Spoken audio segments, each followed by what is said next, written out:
driving probably. Okay, well, I think that's it. What it is. Unless we have, unless you want to do bilingual.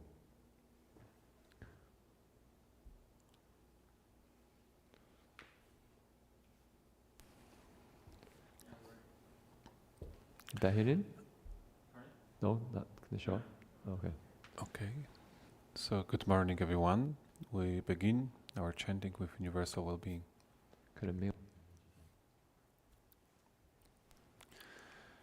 May I abiding well-being in freedom from affliction, in freedom from hostility, in freedom from ill will, in freedom from anxiety, and may I maintain well-being in myself.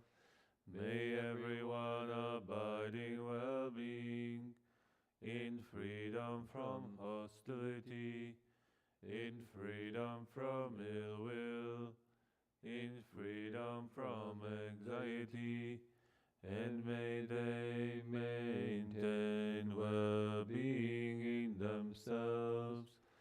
May all beings release from all suffering, and may they not be parted from the good fortune they have attained.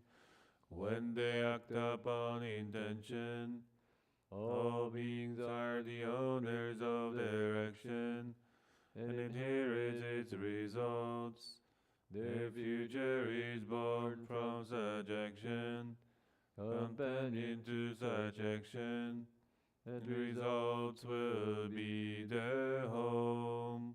All actions with intention, be they skillful or harmful, of such acts there will be the ends. So continue bowing journals and letters from pilgrimage done by Reb Heng Shure and Master Heng Chao, Marty Verhoeven. Today's Master Heng Chao entry, April 10, 1978. The title is Leaving Your Door Open. Okay. I'm just Carl. An older man with no teeth approaches me as we bow on the side of the tall, slanting mountain near to entrance to Los Pedros. He presses up close and keeps pumping my hand. Way too friendly for a complete stranger happen upon in the wilderness. I just thought I'd stop and see what you love, he said. I mean, you must love something, or else you wouldn't be here. I love everybody. And so here we all are in there is in the ocean. We all know that. I'm just Carl, and I don't know nothing. I don't know who I am or where I am or what I'm doing. He paused, grained a big, thoughtless smile, pounded my hand some more.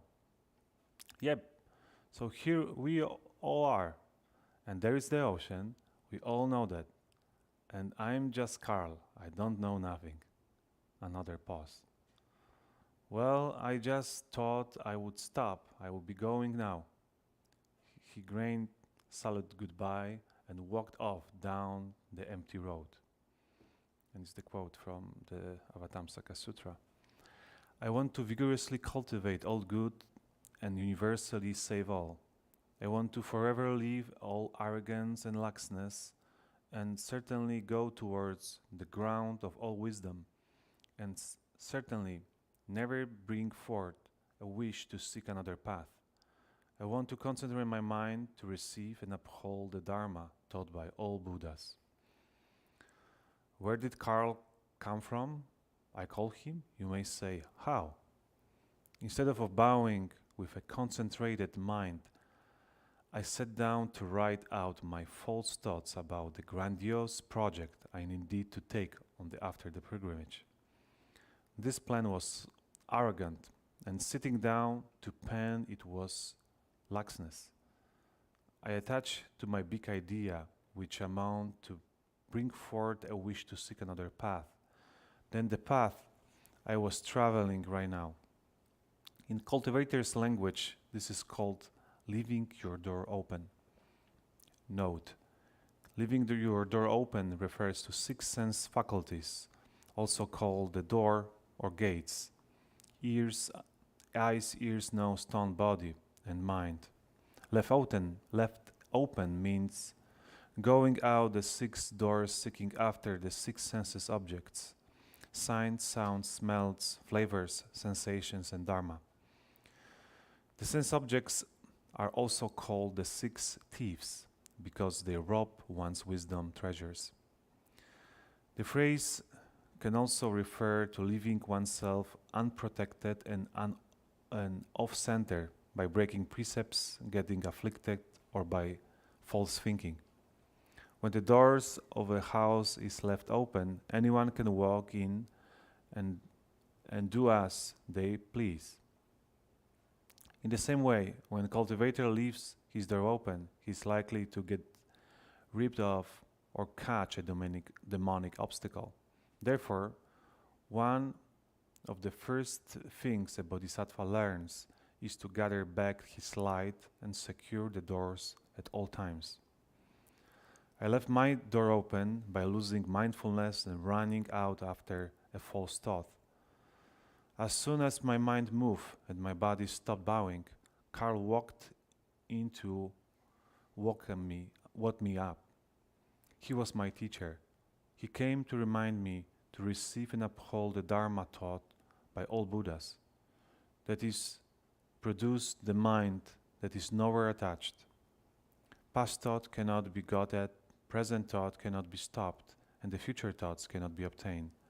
There is no one thing that can be attached to. And is the man that we've quote, in one Buddha land he relies on nothing. In all Buddha lands it's the same, nor is he attached to conditions dharmas, because he knows that in the nature of these dharmas there is nothing to rely on. He well protects and guards his faculties, from 10 Grounds chapter.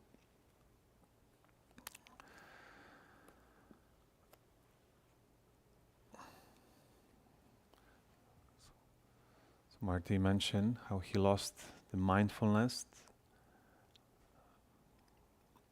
in the bowing, lost his clarity or engagement with the practice. And as he eloquently explained, when the door opened. Probably many of us have this experience when we do different practices, ceremonies, meditation. Somehow our minds wander, cannot stay in the present, cannot be engaged. For my case, the tough time when my minds really wander or not be focused was ceremonies. And I have pre-existing conditions for that. Before I say that, I want to mention about interesting tradition in Judaism I read recently. When a boy began study, the first time he read the first word in the Torah, he's given a taste of honey or sweet, so he can forever or for always associate the learning with sweetness. So for me, back to ceremonies, I forever associate with bitterness. You know, as a kid, you need to go to the church and for mass every Sunday, right? 1 hour of standing in the church, very cold place, you know, and listening something what I want to listen. Super bored. You know? first, always what I look at, who will celebrate the Mass? I look at in the priest. It's a few of them. And some of them do the faster way. Shorter speech, go kind of with kind of attitude, I want to finish as soon as possible. And it was good. You know, I want to run away as much as I can, as fast as I could. So for me, the being in the Mass was a kind of obligation. It's like not interested, like doing the homework on the subject we don't really like, but you has to do it anyway. So duty, basically. When I came to the city of 10,000 Buddhas first time, of course with a lot of dreams about how much I will meditate and so forth, and of course you end up in the Buddha hall, a lot of ceremonies. So before I have a struggle to do the ceremony once a week on Sunday, 1 hour, and here you do every day 5 hours a day. So it's, oh no, this is not work out for me, and in 60s we changed, the Mass was changed from Latin to Polish, so I can at least understand. It was boring, but I can understand. Here we have Chinese. My man. Anyway, I have to find some strategy to approach that and find my honey here, some sweetness. And we talk a lot. What is the game changer for us was discovering of practice of loving kindness. This loving kindness is not just wishing well for everyone. Well, of course, it's a part of it, but it's an attitude, what we having in our heart. This unconditional care, and the game change, because the game become a playing game of well-being for myself and for others. And the care is a very essential point of it. Because when we deeply care, it's difficult to not engaged, right? Difficult to say no to experience. You want to say yes, yeah, I care. I'm here to be fully present. And completely ceremonies change from this time when I start approaches. The ceremonies, the meditation, the bowing could be expression of care, deep care. Even chanting a Buddha's name. It's like, wow, so wonderful, Amitabha's name. So now I can kind of tune into this frequency of care. Imagine light, this light coming from my body, and we chant together. So it's not just myself sending metta, but all our group create this kind of one sound, one light. And immediately I'm engaged. Immediately I want to stay in tune. What's going on? Be in a present, be interested, and can say, it's sweet to not be afflicted, to feel light, and enjoy, simple joy. So the duty become a beauty, kind of inner beauty, which I want to cultivate. I have interest. We say I have chanda, this inner enthusiasm, to saying yes for every moment and stay present. So maybe for today, and if anyone want to look at what is my attitude, how I practice. Do I struggle with it? This is kind of a boring homework to do. Or maybe I can find a way to make it sweet, make a engaging practice, which kind of bring well-being for myself and for everyone else. So now we have 3 steps, 1 bow practice.